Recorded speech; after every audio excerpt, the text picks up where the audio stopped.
Racist bank teller mocks. Black man in wheelchair.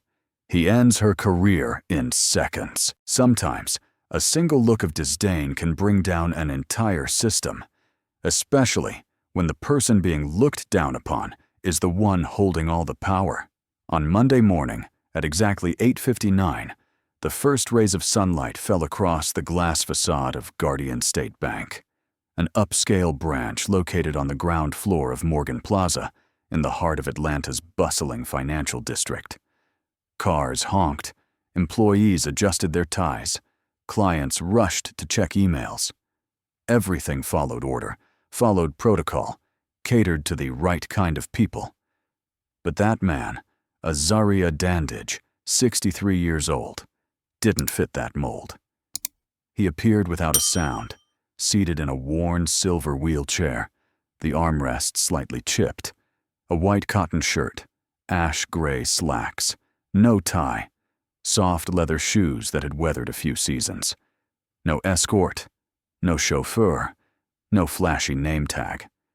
But resting on his lap was a dark brown leather case containing a 28-page dossier, stamped with the seal of Guardian Central Holdings and bearing the live signatures of 3 Eastern Division Supervisory Board members.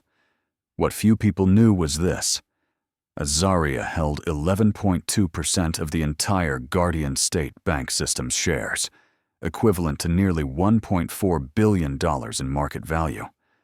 But he had never boasted about it. Never. He stopped in front of the reception desk and looked up.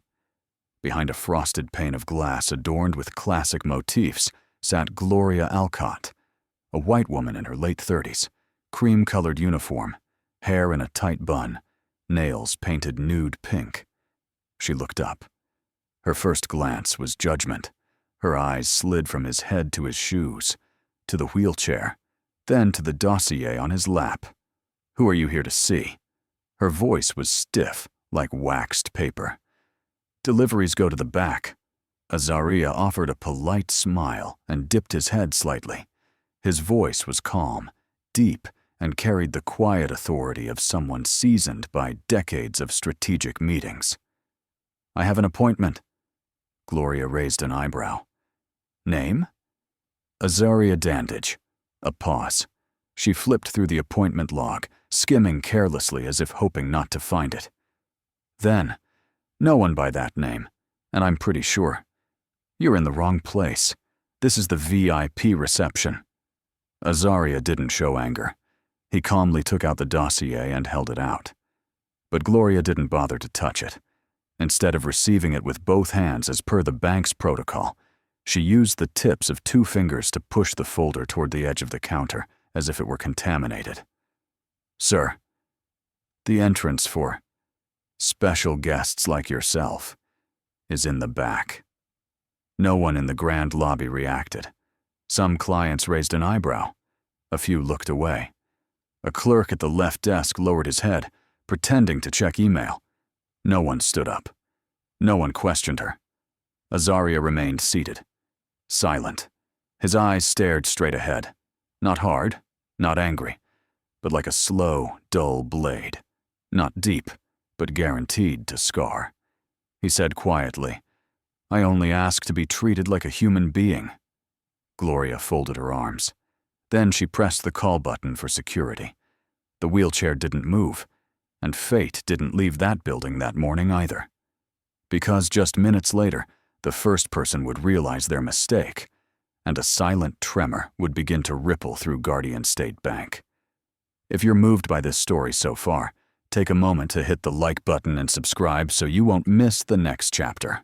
Gloria Alcott remained standing upright, her hand resting on her hip as if she were handling a minor disturbance. The surrounding staff whispered among themselves, but none had the courage to intervene. She didn't look at the dossier, didn't pay attention to the patient eyes of the black man sitting before her. Instead, she slowly pressed the small red button under the counter, a private signal summoning security. "Security, please come to the reception desk. We have an unidentified man disrupting the VIP area," she said evenly, loud enough for others to hear. Azaria stayed silent. Not a single complaint. Not a single step back. But his left hand tightened slightly around the dossier, each joint rising under the thin skin like veins drawn in quiet defiance. At that moment, someone else emerged from the row of offices inside. A young employee, just over 20, slim build, with the brown complexion common in Central America. His name was Edward Castillo, a Honduran who had worked at this Guardian State Bank branch for 3.5 years, starting from data maintenance to now being a customer service assistant. Edward walked closer, his eyes slightly confused upon seeing Gloria speaking to an elderly black man in a wheelchair, who, if his memory served him right, was the very name mentioned on the senior shareholder list just a few days ago in the internal system. He spoke softly, trying to keep a neutral tone. "Ms. Gloria, I think you should double-check that name. Azaria Dandage. I don't think he's a stranger." Gloria spun around, narrowing her eyes. "Edward, I don't need guidance from a part-time employee. Get back to your post." The atmosphere froze. Edward's gaze flickered between Gloria and Azaria.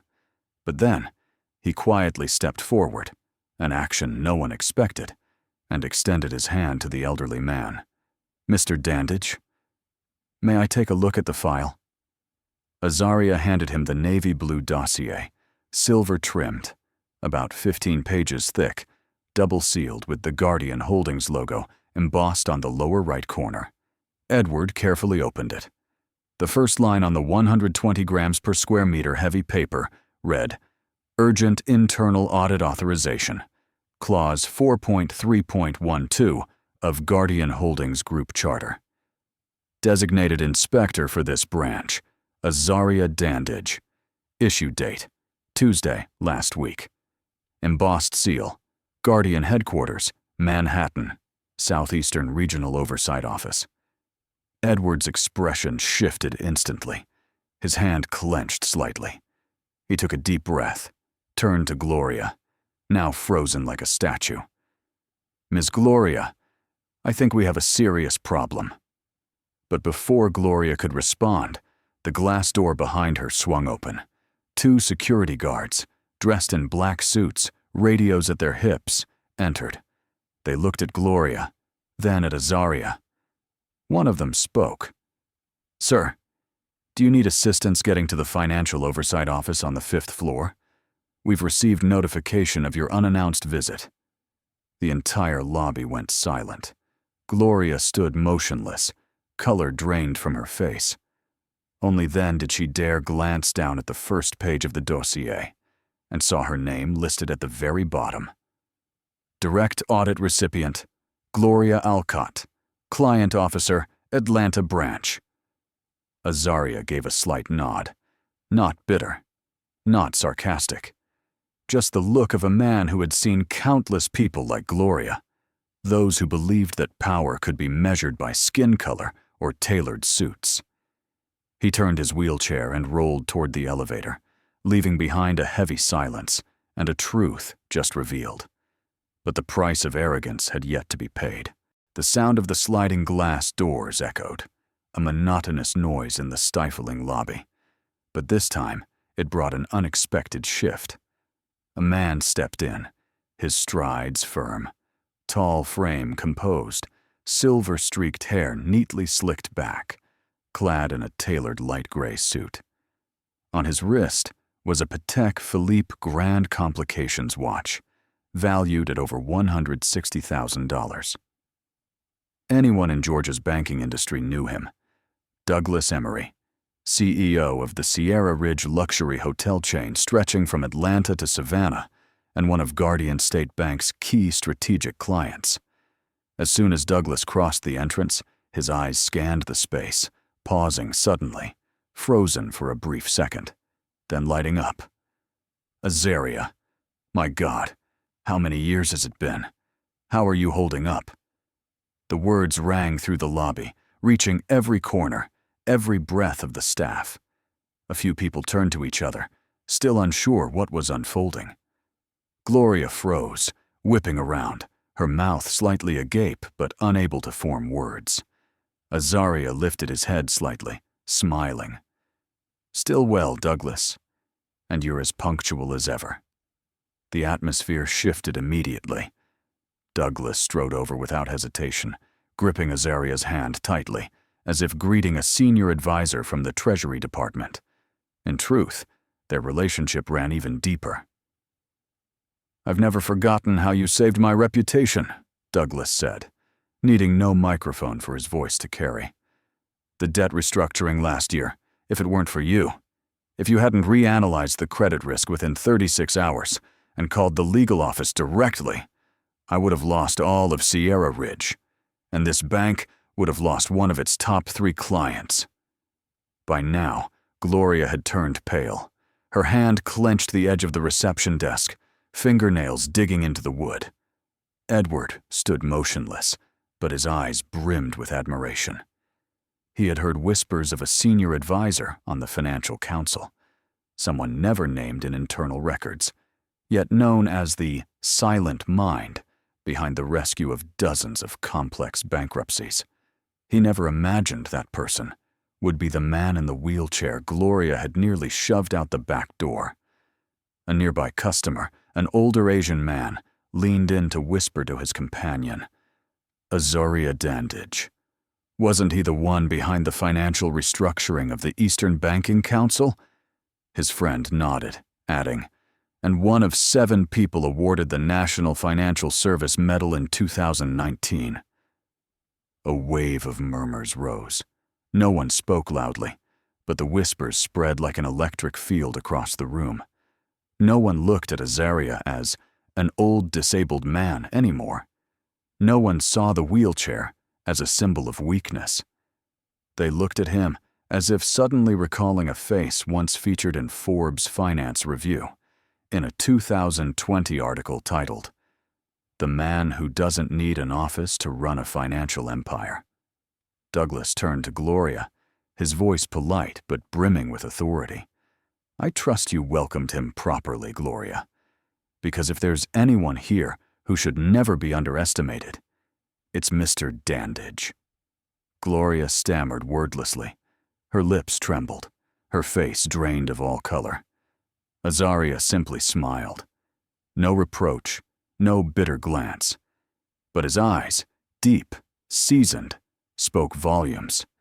And as Douglas gently wheeled him toward the private elevator reserved for board members, the eyes behind him, from Edward, from the clients, from the staff, had changed entirely. Only Gloria remained, silent and alone at the reception desk, abandoned by the very prejudice she once tried to enforce. Maxwell Covington stepped into Guardian State Bank precisely at 9:27 a.m. His black Audi had barely pulled up to the lobby when a security guard rushed to open the door. He was the Southeast Regional Operations Director of the banking system, the man who could suspend any employee with a single signature. And that morning, he had received an urgent call from the chairman of the board in Manhattan, containing only 2 words: "Get down." Maxwell, 52, was always composed, neatly tied tie, his voice calm, as though he had never lost his temper once in 27 years of service. But when he saw Azaria Dandage seated at the counter, the man he knew all too well, his expression darkened, filled with both confusion and anger. He turned to Gloria Alcott, who was still frozen at the reception desk. No greeting, no preamble, just a cold, clipped command. "Turn in your badge." Immediately, Gloria stiffened, her lips trembling. "Sir, I didn't know who he was. I just thought—" Maxwell raised a hand, signaling her to be silent. To him, reasons were irrelevant when consequences had already arrived. He turned to the security guard and nodded. The guard stepped forward and took Gloria's staff ID card, as if completing a ritual that could not be avoided. Maxwell said nothing further to her. He simply turned to Azaria, offering a courteous nod. "Please, sir, the conference room on the 2nd floor is ready. All equipment is in place." Azaria nodded gently, without complaint, but his gaze, calm unwavering and sharp, seemed to peel away the polished exterior the system had worn for years. The private elevator opened, and within minutes, Azaria sat across from Maxwell in a soundproof glass room equipped with a 4K projector, LED display board, and an integrated security video system designed to support internal investigations. In that room, there were no longer employees or shareholders, only the truth. The video began, a clip exactly 7 minutes and 22 seconds long, extracted from the wide-angle camera above the reception desk. The audio was crisp, every movement zoomed in. Gloria appeared on screen, her eyes squinting, her fingers flicking the file toward the edge of the counter, her voice laced with disdain. "This entrance is for other people." Maxwell closed his eyes for a second when he saw Gloria pushing the blue folder away with just 2 fingers. A gesture that might have seemed minor, but in the financial services industry, where respect for the client was paramount, it was a slap in the face to the brand. He remained silent throughout the video. When it ended, he placed one hand on the table and spoke, voice low and firm. "Mr. Dandage, on behalf of the entire branch, I deeply apologize for the humiliation you experienced. This will be dealt with immediately." Azaria said nothing.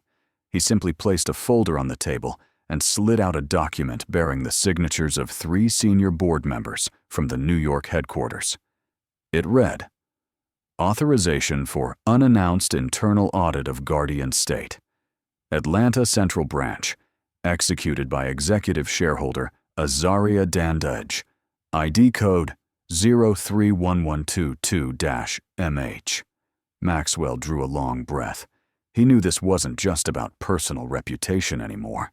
It was about the fate of an entire banking division, one already criticized for lacking diversity and holding outdated hiring practices, now facing a racial discrimination scandal in the heart of Atlanta, a city long hailed as the black economic capital of America.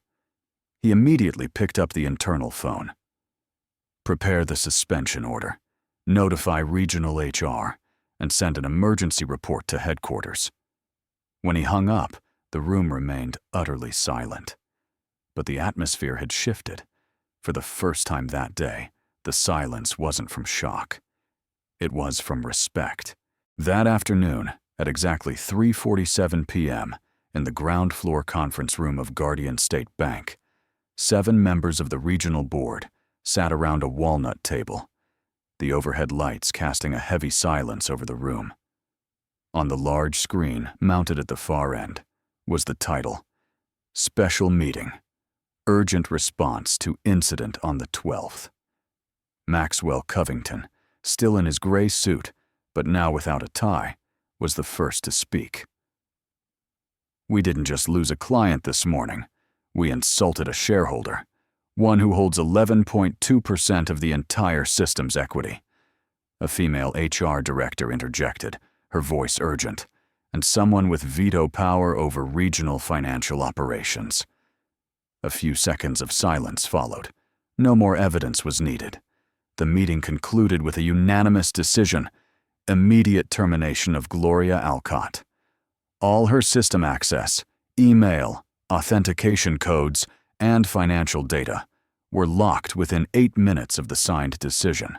Later that afternoon, the HR department sent out an internal email to over 3,200 employees across the Guardian State Bank system, a document with a no-nonsense subject line: "Disciplinary notice, responsibility, and professional conduct." The most widely quoted paragraph in that message read, "No one is beneath dignity when walking into this bank, and no one stands high enough to have the right to demean another." Internal Slack channels began buzzing. Employees from branches in Chicago, Miami, and San Francisco shared photos of Azaria's profile with the caption, "Value is not skin deep." One wrote, "He didn't need to say much.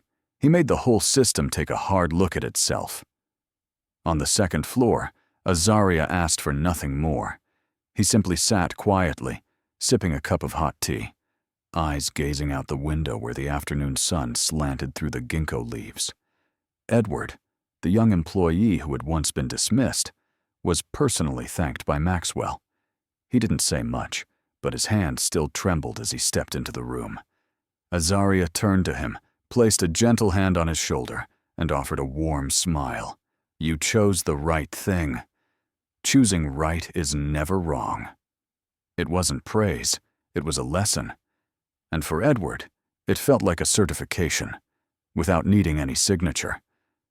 That evening, on the finance forum Finance Watch, a short article titled, "The Man in the Wheelchair and the Lesson of Silent Power," garnered over 24,000 shares in just 6 hours. In it, the author stated, "A name tag doesn't define dignity.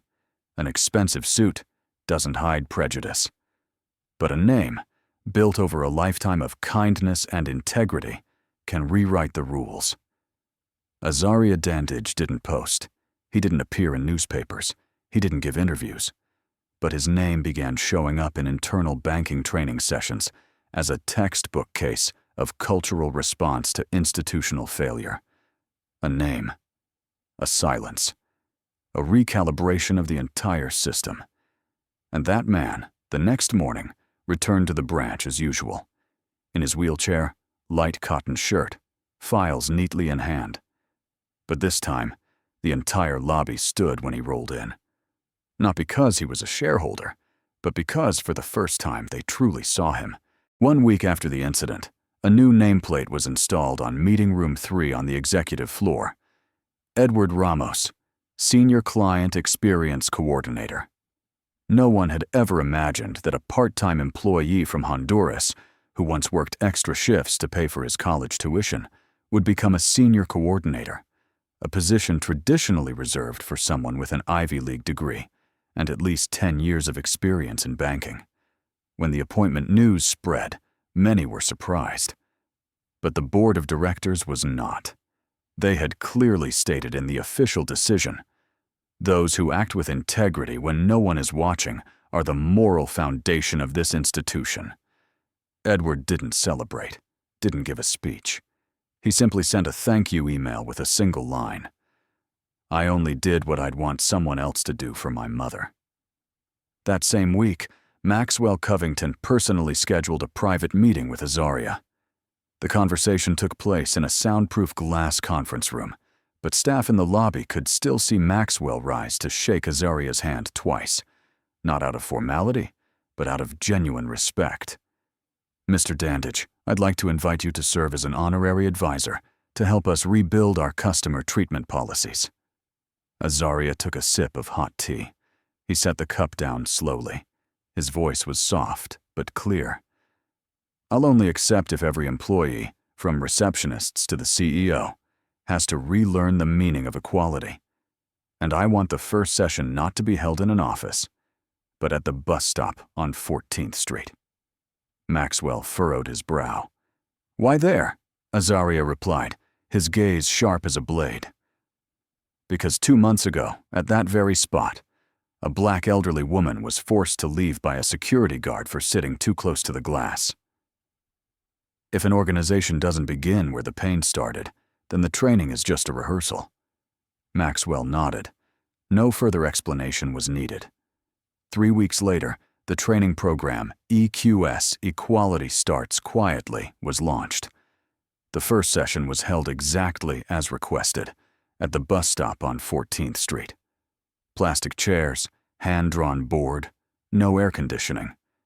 But during that session, 14 managers, 3 regional directors, and 1 board member sat silently for over 90 minutes, listening to a janitor describe how it felt to be called a walking mop by an actual VIP client.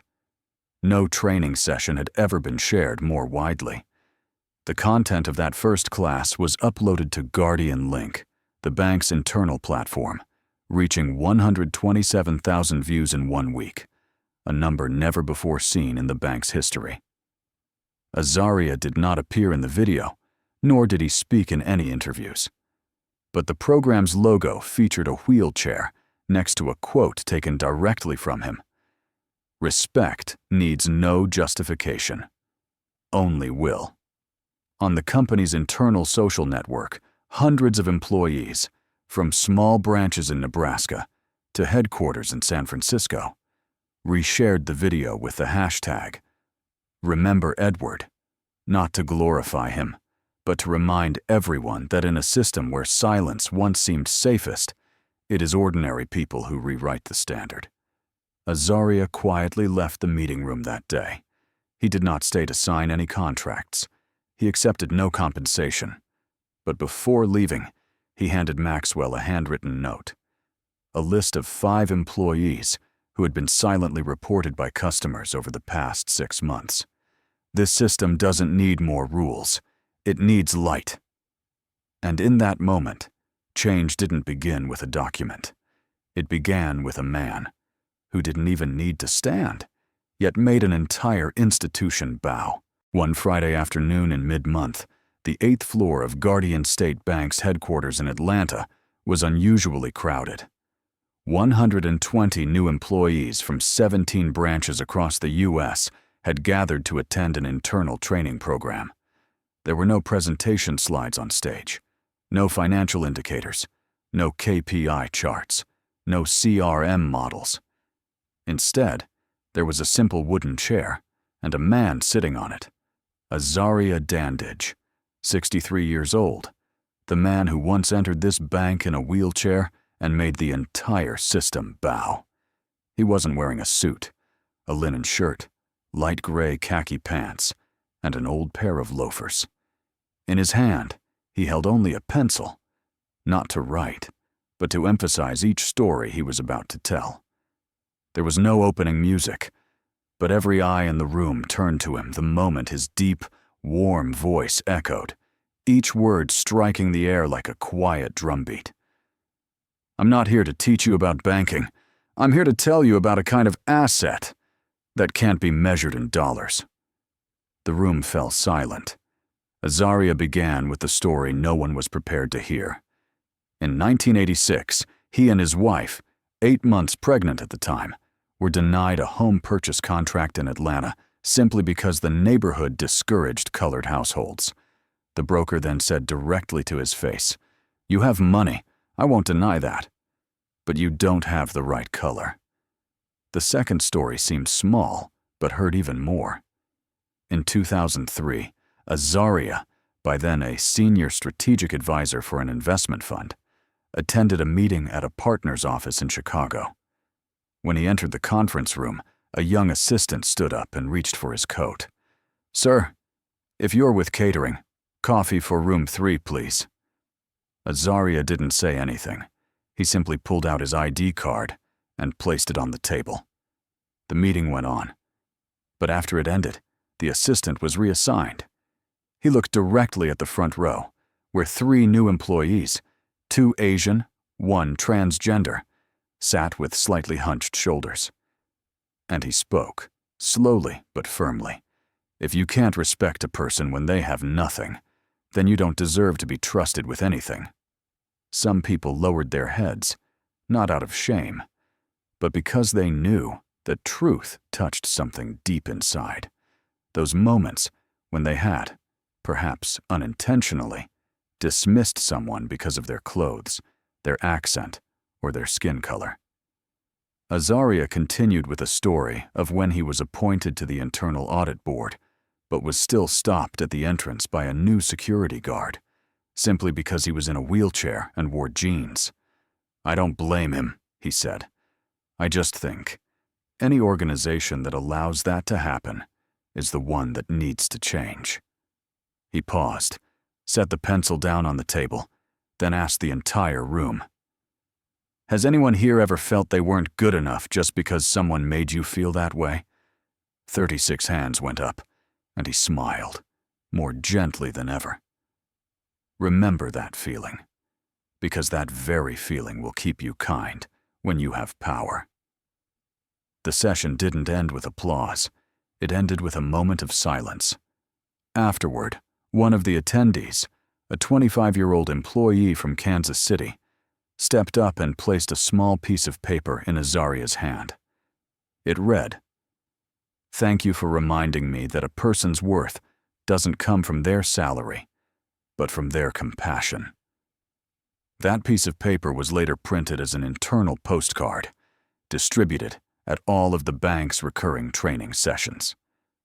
On it was an image of Azaria sitting on the wooden chair with the bold text, "Respect is not a policy. It's a choice made over and over, every day."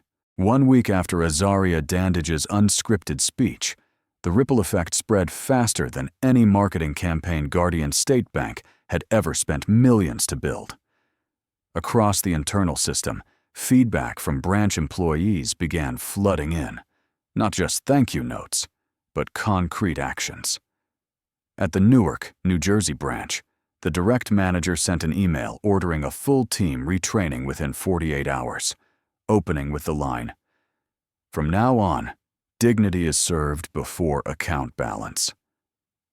At a small branch in Baton Rouge, Louisiana, the front desk manager hung a new sign in the lobby, with just 4 words etched into wood.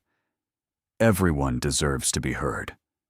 From Atlanta to Seattle, more than 412 branches updated their customer service protocols.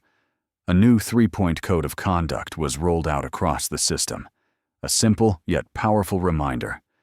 Never ask a customer, "What are you here for?" before saying hello. All documents must be received with both hands, whether it's a full portfolio or a handwritten note.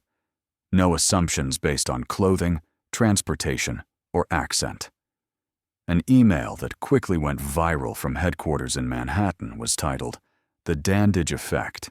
Courtesy needs no excuse." In it, a quote from Azaria was highlighted. "Respect is not a reaction. It's a beginning." Social media lit up. A Twitter user in Georgia shared, "I returned to the Franklin Terrace branch after 3 years of avoiding it because they once looked me up and down. This time, I was offered tea and asked how my mother's treatment was going. I didn't have to prove I was worthy anymore." That post was shared over 187,000 times, making the hashtag #DandageEffect trend for 3 consecutive days. National news platforms took notice. MSNBC launched a new segment called Hidden Influencers, with the first episode dedicated to Azaria. CNN invited him for an interview, but he declined. His only response was a handwritten letter. "I didn't do anything special. I just reminded people how we used to treat each other before power made us forget." Another quiet shift was taking place. New performance assessments for frontline employees now included evaluation of nonverbal interaction behavior. Cameras at reception were no longer just for security. They were now used to retrain how to smile, how to bow respectfully, and how to properly extend a hand when receiving documents. At the Chicago branch, a woman named Mallory, once reprimanded for dismissing Spanish-speaking clients, was now being recognized for completing a 3-month conversational Spanish course on her own initiative. When asked what prompted her change, she answered simply, "I watched Azaria's video 5 times, and I don't want to be the next Gloria Alcott." In Savannah, where Gloria was living in quiet seclusion after the incident, a local bookstore accidentally hosted a public forum titled Kindness in the Modern World, inspired by the story from Franklin Terrace. In that room, no one knew Gloria was sitting in the last row, but when the speaker mentioned Azaria's name, she pulled out a small notebook and began to take notes. At the end of December, as the festive air began to drift through the twinkling light displays along Peachtree Avenue in Atlanta, another event, quieter but more profound, was held at the headquarters of Guardian State Bank. In the west glass wing of the ground floor, once an executive meeting room, a completely reimagined space had been unveiled, the Dandage Experience Room.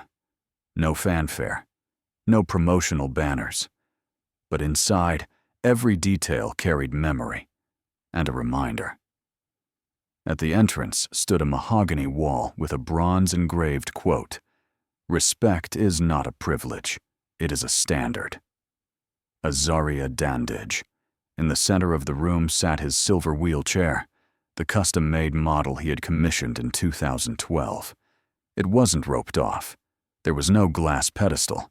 In front of it played a 7-minute video, footage of Gloria Alcott sliding a file across the counter with 2 fingers.